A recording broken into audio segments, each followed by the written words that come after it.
Despite an injury to All-American defensive tackle Howard Cross III, Notre Dame recorded 8 sacks for the first time since 1994, led by a very underrated and unheralded defensive lineman that we need to talk about, and let's do it here.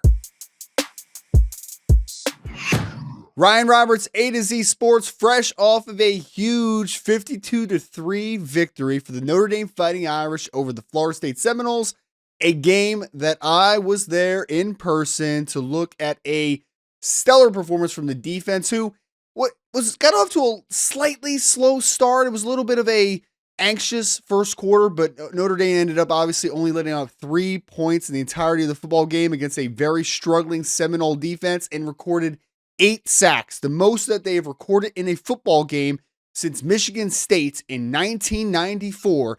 And they were led by one name that we know very well and another that's kind of gets lost in the shuffle because there was an injury in this contest to Howard Cross III, obviously All-American defensive tackle who came into the football game leading the team with 5.5 tackles for loss and 4 sacks.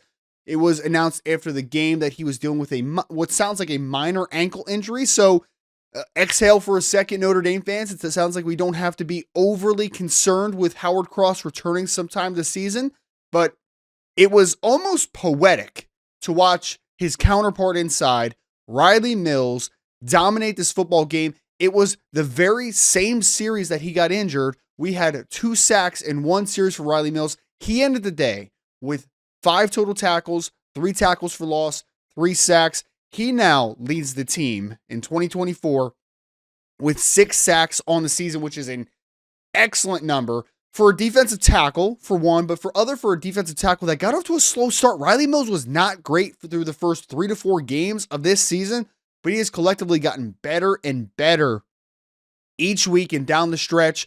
And honestly, even if Howard Cross is 100%, just having the security of knowing that Rylie Mills is playing his best football is going to continue to bolster that group.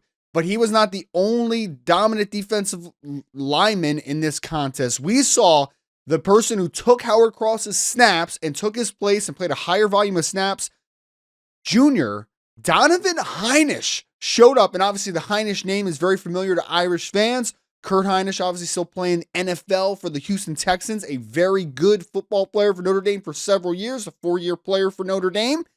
Well, his younger brother, who was a unheralded recruits to the same degree that his older brother Kurt was, but Donovan, 5 tackles, total tackles, 2 tackles for loss, and 2 sacks. And guys, this was a very unique one because Donovan Hines has been playing football for Notre Dame this year, and he had been a valuable member of this defensive line, but he was more a solid contributor coming to this game, only a half a sack leading up to this game. But during this one, against a very struggling Florida State defense, but he was a playmaker. You saw pass rush moves, you saw finish, you saw explosiveness off the snap.